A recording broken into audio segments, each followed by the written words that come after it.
आषाढ़र पूर्णिमा तिथि दिन घरर एही कोणरे चुपचाप रखिदियंतु 1 टंकार मुद्रा। भगवान श्री विष्णु एवं माँ लक्ष्मी कृपारु आपणक घर भरीजिव धन धान्य। आपणकर समस्त मनस्कामना होइजिव पूर्ण। गोटिए दिनर उपाय ही आपणकर सबु समस्या होइजिव दूर। बंधु माने आमर सनातन धर्म रे 12टी मासरे 12टी पूर्णिमार तिथि पड़ी थाए। तेबे एहा मध्यरु आषाढ़ पूर्णिमार तिथि अन्यतम होइथाए। कारण आषाढ़ पूर्णिमा ठारू श्रावण मासर पवित्र दिन आरंभ होइथाए। एहा सेही दिन होइथाए जेउ दिनर मुहूर्त शेष हेबा ठारू ही भगवान श्री विष्णु निद्रा जोग निद्रारे चली जाइथांती एवं संपूर्ण धरित्रीर कार्यभार भगवान शिव शंकरଙ୍କ उपरକୁ जाइथाए। शास्त्र पुराण रे वर्णना करा जाइछि जे आषाढ़ पूर्णिमा तिथि रे जेउ दिन की भगवान श्री विष्णु जोग निद्रा को जाइथांती तेबे ता पूर्वरु जदि आपण भगवान विष्णुଙ୍କ निमंते विधि विधान पूर्वक कौनसी भी पूजा पाठ किंबा उपायर पालन करंती तेबे तुरंत ही आपणଙ୍କୁ भगवान श्री विष्णुଙ୍କର आशीर्वाद एवं कृपा प्राप्ति होइथाए। बंधु माने आषाढ़ पूर्णिमार तिथि रे आपण जदि भगवान श्री विष्णु एवं माँ लक्ष्मीଙ୍କର विधि विधान सहकारे पूजार्चना करंती तेबे आपणଙ୍କ गृहरे श्री विष्णु एवं माँ लक्ष्मीଙ୍କର स्थायी वास होइथाए एवं आपणଙ୍କ गृहर प्रत्येक सदस्यଙ୍କ उपरे भगवान विष्णु एवं माँ लक्ष्मीଙ୍କର विशेष आशीर्वाद रहिथाए। एहा व्यतीत आमर हिंदू पंचांग अनुसारे आषाढ़ पूर्णिमा पड़िबाकु जाउछि सेहि दिन अनेक गुड़िए शुभ संजोगर संगठित हेउछि एवं एही पूर्णिमाटिरे एक विशेष महत्व रहिथाए। तो एही दिन आपण जिउ भी पूजा एवं उपायर पालन करिवे सेगुड़िक केबे भी निष्फल हेबो नाही। तेबे एही पूर्णिमा दिन जदि आपण ब्रह्म मुहूर्तरु उठी कोनोसी पवित्र नदी रे स्नान करंती एवं एही पूर्णिमा व्रत को आपण पालन करंती तेबे आपणଙ୍କୁ साक्षात श्री विष्णु एवं माँ लक्ष्मीଙ୍କର आशीर्वाद प्राप्त होइथाए। तेबे बंधु माने जदि कोनोसी भी कारणरू आपण एही दिन ब्रह्म मुहूर्तरु उठी पवित्र नदी रे स्नान करि पारु नाहंती किंबा संपूर्ण दिनटी रे व्रत पालन करि पारु नाहंती तेबे आपण एही छोटिया उपायटी को निश्चय पालन करंतु। एही दिन आपण घरर एही कोणरे रखि दियंतु 1 टंकार मुद्रा। जेउ विषय रे आज मु विस्तार रूप रे आपणଙ୍କୁ एही भिडियो रे कहिबाकू जाउछि तो केवल एही उपायटी पालन करिबा द्वारा आपणଙ୍କ जीवनर सबु समस्यार समाधान होइजिब। नवग्रह आपणଙ୍କର साथ देबाकू लागिबे। आपण आपणଙ୍କ जीवन रे जेउ भी निर्णय नेबे सेथिरे आपणଙ୍କୁ लाभ प्राप्त हेबो। आपणଙ୍କୁ राहु केतुंकर शुभ प्रभाव मिलिबाकू लागिबो कारण राहु केतुंकर संपूर्ण नियंत्रण भगवान श्री विष्णुଙ୍କ हातरे रहिथाए एवं द्वितीय रे एही उपायटी को करिबा द्वारा माँ लक्ष्मी को कृपारु आपणଙ୍କ जीवन रे केबे धन धान्य रे मध्य अभाव होई न थाए एवं आसीबाकू थिबा समय मध्य आपणଙ୍କ पई बहुत ही कल्याणकारी एवं शुभमय साब्यस्त हेबो। तेबे आपण माने निश्चय भाबुथिबे जे केवल गोटिए मुद्रार व्यवहार करी आपण किपरि भाबरे भगवान श्री विष्णु एवं माँ लक्ष्मीଙ୍କର कृपा प्राप्त करि पारिबे। तेबे बंधु माने आपण माने निश्चय भाबरे देखिथिबे जेतेबेले आपणଙ୍କ गृहरे दीपावलीर पूजा होइथाय धनतेरसर पूजा होइथाय किंबा माँ लक्ष्मीଙ୍କର कोनोसी भी पूजा होइथाय सेथिरे 1 टंकिया मुद्रार व्यवहार निश्चित भाबरे करा जाइथाय। कारण पुराण शास्त्र रे मध्य वर्णना करा जाइछि जे माँ लक्ष्मीଙ୍କ पूजारे जदि मुद्रार प्रथम मुद्राटी पूजा करा जाइथाय अर्थात 1 टंकिया मुद्रार व्यवहार करा जाइथाय तो पूजा तुरंत ही सिद्ध हो जाइथाए। द्वितीय रे एही 1 टंकिया मुद्राटी बृहस्पति देवंकर कारक मध्य होइथाए एवं बृहस्पति जो ग्रह होइथांती आमर भाग्य एवं आमर राहु केतुंक सहित जड़ित होई रहिथांती एवं बृहस्पतिंकर नियंत्रण भगवान श्री विष्णुंकर हातरे रहिथाए। तो बंधु माने आपणଙ୍କୁ 21 जुलाई एही पूर्णिमा दिन 1 टंकिया मुद्रार एही गुप्त उपायटी निश्चय भाबरे पालन करिनेबार अछि। ତେବେ ବନ୍ଧୁମାନେ ସବୁଠାରୁ ପ୍ରଥମ ଉପାୟଟି ହେଉଛି ଶୁକ୍ର ଗ୍ରହଙ୍କର ଆଶୀର୍ବାଦ ଏବଂ କୃପା ପାଇବାର ମହା ଉପାୟ। ତେବେ ବନ୍ଧୁମାନେ ଶୁକ୍ର ଗ୍ରହଙ୍କର ବିଶେଷ ମହତ୍ଵ ଏହା ହେଉଛି ଯେ ଯେଉଁ ବ୍ୟକ୍ତିଙ୍କର କୁଣ୍ଡଳୀରେ ଶୁକ୍ର ମଜବୁତ ସ୍ଥିତିରେ ଥାନ୍ତି ସେହି ବ୍ୟକ୍ତିଙ୍କ ଜୀବନରେ କେବେ ବି ଧନଜନିତ ଅସୁବିଧା ହୋଇନଥାଏ। ସେହି ବ୍ୟକ୍ତି କେବେ ବି ଧନଜନିତ ସମସ୍ୟାର ସମ୍ମୁଖୀନ ହୋଇନଥାନ୍ତି ଏବଂ ସେହି ବ୍ୟକ୍ତି ନିଜର ପ୍ରତ୍ୟେକ ଡିସିସନରେ ମଧ୍ୟ ସଫଳତା ପାଇଥାନ୍ତି, ସମାଜରେ ପ୍ରଶଂସିତ ହୋଇଥାନ୍ତି, କାର୍ଯ୍ୟକ୍ଷେତ୍ରରେ ତାଙ୍କର ଉତ୍ତରୋତ୍ତର ଉନ୍ନତି ହୋଇଥାଏ।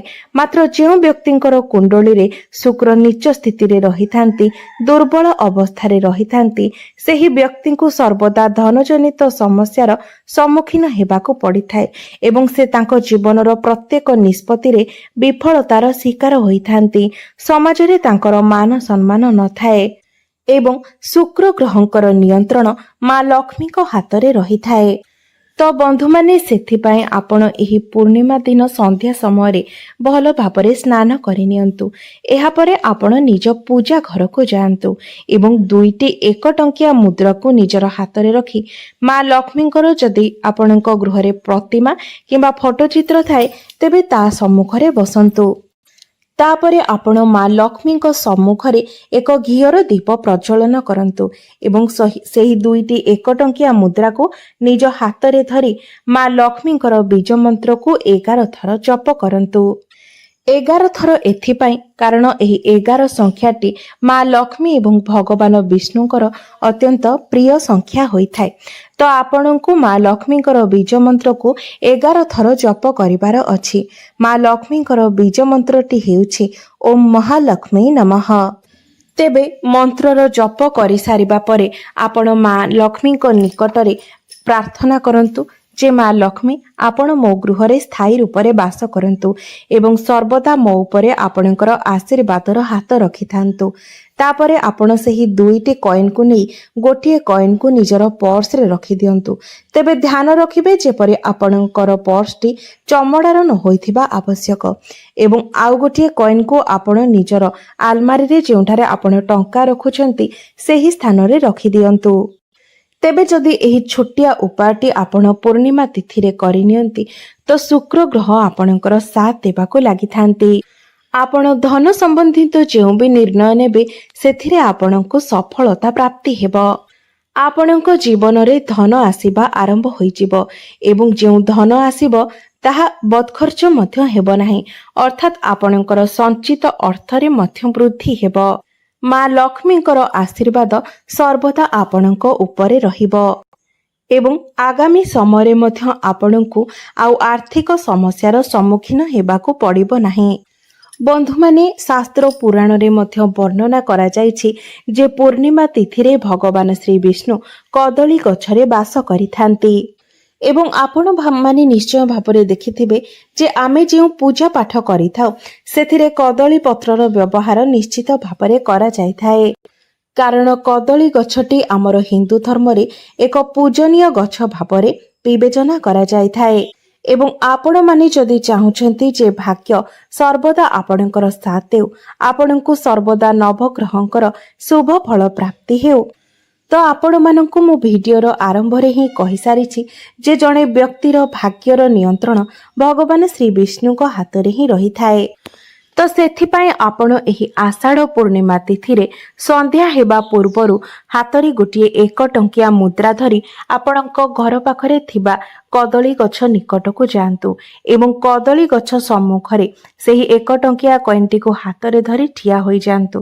ତାପରେ ଭଗବାନ ଶ୍ରୀ ବିଷ୍ଣୁଙ୍କର ବୀଜ ମନ୍ତ୍ରକୁ ଆପଣ 11 ଥର ଜପ କରନ୍ତୁ। ଭଗବାନ ଶ୍ରୀ ବିଷ୍ଣୁଙ୍କର ବୀଜ ମନ୍ତ୍ରଟି ହେଉଛି ଓମ୍ ନମୋ ଭଗବତେ ବାସୁଦେବାୟ ନମଃ। ଏହି ମନ୍ତ୍ରଟିକୁ ଆପଣ ଭକ୍ତିର ସହିତ 11 ଥର ଜପ କରନ୍ତୁ। ତାପରେ ଆପଣ ସେହି 1 ଟଙ୍କିଆ ମୁଦ୍ରାଟିକୁ କଦଳୀ ଗଛ ମୂଳରେ ଗାତ କରି ପୋତି ଦିଅନ୍ତୁ। ଏହି ଉପାୟଟି କରିବା ପରେ ଆପଣଙ୍କୁ ନବଗ୍ରହଙ୍କର ସାଥ ମିଳିବ, ନବଗ୍ରହଙ୍କର ଶୁଭ ପ୍ରଭାବ ପ୍ରାପ୍ତି ହେବ, ଯାହାଫଳରେ ଭାଗ୍ୟ ମଧ୍ୟ ଆପଣଙ୍କୁ ସାଥ ଦେବ। ବନ୍ଧୁମାନେ, ଯଦି ପୂର୍ବରୁ ଆପଣଙ୍କର ବ୍ୟାପାର ବାଣିଜ୍ୟ ବହୁତ ଭଲ ଚାଲୁଥିଲା, ମାତ୍ର ବର୍ତ୍ତମାନ ଆପଣଙ୍କୁ ବାରମ୍ବାର ସେଥିରେ କ୍ଷତିର ସାମ୍ନା କରିବାକୁ ପଡୁଛି ଏବଂ ଆପଣଙ୍କର ଧନ ରୋଜଗାର ଅଧିକ ହେଉଥିଲା, ମାତ୍ର ବର୍ତ୍ତମାନ ଆପଣଙ୍କର ଧନ ରୋଜଗାର କମ ହୋଇଯାଇଛି, ଆପଣଙ୍କୁ ସର୍ବଦା ଧନଜନିତ ସମସ୍ୟାର ସମ୍ମୁଖୀନ ହେବାକୁ ପଡୁଛି, ତେବେ ଆପଣ ଜାଣିନେବା ଉଚିତ ଯେ ଆପଣଙ୍କ ଉପରେ ନିଶ୍ଚିତ ଭାବରେ କୌଣସି ଦୋଷ ଲାଗିଛି, ଯେଉଁ କାରଣରୁ ହଠାତ୍ ଆପଣଙ୍କୁ ଏପରି ପରିସ୍ଥିତିର ସାମ୍ନା କରିବାକୁ ପଡୁଛି। ତେବେ ବନ୍ଧୁମାନେ, ଏହି ସମସ୍ୟାର ସମାଧାନ ପାଇଁ ଆପଣ ଆଷାଢ଼ ପୂର୍ଣ୍ଣିମାର ତିଥିରେ ସନ୍ଧ୍ୟା ସମୟରେ ସ୍ନାନ କରି ତାପରେ ନିଜର ପୂଜା ଘରକୁ ଚାଲି ଯାଆନ୍ତୁ। ସେଠି ମା ଲକ୍ଷ୍ମୀଙ୍କର ପ୍ରତିମା କିମ୍ବା ଫଟୋ ଚିତ୍ର ସାମ୍ନାରେ ଏକ ଲାଲ ରଙ୍ଗର କପଡ଼ା ବିଛାଇ ଦିଅନ୍ତୁ ଏବଂ ସେହି କପଡ଼ା ଉପରେ ଆପଣ ଚାନ୍ଦିର ଏକ ମୁଦ୍ରା ରଖନ୍ତୁ, ଯେଉଁ ମୁଦ୍ରାରେ ମା ଲକ୍ଷ୍ମୀଙ୍କର ଚିତ୍ର ରହିଥିବ। ଯଦି ଆପଣଙ୍କ ପାଖରେ ଚାନ୍ଦିର ମୁଦ୍ରା ନଥାଏ, ତେବେ ଆପଣ ଗୋଟିଏ 1 ଟଙ୍କିଆ ମୁଦ୍ରା ରଖିଦିଅନ୍ତୁ। ତେବେ ବନ୍ଧୁମାନେ, ଧ୍ୟାନ ରଖିବେ ଯେ ସେହି ମୁଦ୍ରାଟି ଯେପରି କୌଣସି ସ୍ଥାନରୁ ଖଣ୍ଡିତ ନ ହୋଇଥାଏ। ଏକ ଭଲ 1 ଟଙ୍କିଆ ମୁଦ୍ରାଟିଏ ନେଇ ଆପଣ ସେଥିରେ ରଖିବେ। ତାପରେ ଆପଣ ରକ୍ଷା ସୂତ୍ରରେ ସେହି କପଡ଼ାଟିକୁ ବାନ୍ଧି ଦିଅନ୍ତୁ। ତାପରେ ସେହି ପୁଟୁଳିଟିକୁ ନିଜର ହାତରେ ଧରି ଆପଣ ମା ଲକ୍ଷ୍ମୀଙ୍କ ବୀଜ ମନ୍ତ୍ରର ଜପ 11 ଥର କରନ୍ତୁ। ମା ଲକ୍ଷ୍ମୀଙ୍କର ବୀଜ ମନ୍ତ୍ର ହେଉଛି ଓମ୍ ମହାଲକ୍ଷ୍ମୀ ନମଃ। ଏହି ମନ୍ତ୍ରଟିକୁ ଆପଣ 11 ଥର ଜପ କରନ୍ତୁ। ତାପରେ ଏହି ପୁଟୁଳିଟିକୁ ନେଇ ଆପଣ ନିଜର ଘରେ ଆଲମାରିରେ ଯେଉଁଠାରେ ନିଜର ଧନ ରଖୁଛନ୍ତି ସେହି ସ୍ଥାନରେ ଦକ୍ଷିଣ ଦିଗକୁ ରଖିଦିଅନ୍ତୁ, କିମ୍ବା ଆପଣ ଯଦି ବ୍ୟାପାରୀ ଅଟନ୍ତି ତ ଆପଣଙ୍କର ବ୍ୟାପାର ସ୍ଥାନରେ ଯେଉଁଠାରେ ଆପଣ ଟଙ୍କା ପଇସା ରଖୁଛନ୍ତି ସେହିଠାରେ ଆପଣ ଏହି ପୁଟୁଳିଟିକୁ ରଖିଦିଅନ୍ତୁ। ତ ବନ୍ଧୁମାନେ, ଯଦି ଆପଣ କେବଳ ଏହି ଉପାୟଟିକୁ ଏହି ପୂର୍ଣ୍ଣିମା ତିଥିରେ ବିଧିବିଧାନ ସହକାରେ ପାଳନ କରିନିଅନ୍ତି, ତ ଆପଣଙ୍କ ଉପରେ ଯେଉଁ ବି ଦୋଷ ରହିଥାଏ ସେହି ଦୋଷ ଖଣ୍ଡନ ହୋଇଯାଇଥାଏ। ବନ୍ଧୁମାନେ, ଆପଣମାନେ ଭଲ ଭାବରେ ଜାଣନ୍ତି ଯେ ଯେଉଁ ବ୍ୟକ୍ତିକୁ ମା ଲକ୍ଷ୍ମୀଙ୍କର ଆଶୀର୍ବାଦ ପ୍ରାପ୍ତ ହୋଇଯାଇଥାଏ, ସେହି ବ୍ୟକ୍ତିକୁ କୋଟିପତି ବନିବାରୁ କେହି ବି ଅଟକାଇ ପାରିନଥାନ୍ତି ଏବଂ ଏହି ଉପାୟଟି ପାଳନ କରିବା ଦ୍ୱାରା ଆପଣଙ୍କୁ ମା ଲକ୍ଷ୍ମୀଙ୍କର ଆଶୀର୍ବାଦ ନିଶ୍ଚିତ ଭାବରେ ପ୍ରାପ୍ତ ହୋଇଥାଏ। ତ ବନ୍ଧୁମାନେ, ମୋର ଏହି ଭିଡିଓଟି ଯଦି ଆପଣମାନଙ୍କୁ ଭଲ ଲାଗିଥାଏ, ତେବେ ଭିଡିଓଟିକୁ ଲାଇକ୍ କରି ଚ୍ୟାନେଲଟିକୁ ସବସ୍କ୍ରାଇବ୍ କରିଦିଅନ୍ତୁ ଏବଂ କମେଣ୍ଟ ବକ୍ସରେ ଭକ୍ତି ଏବଂ ଶ୍ରଦ୍ଧାର ସହିତ ଜୟ ଶ୍ରୀ ବିଷ୍ଣୁ, ଜୟ ମା ଲକ୍ଷ୍ମୀ ନିଶ୍ଚୟ ଲେଖନ୍ତୁ।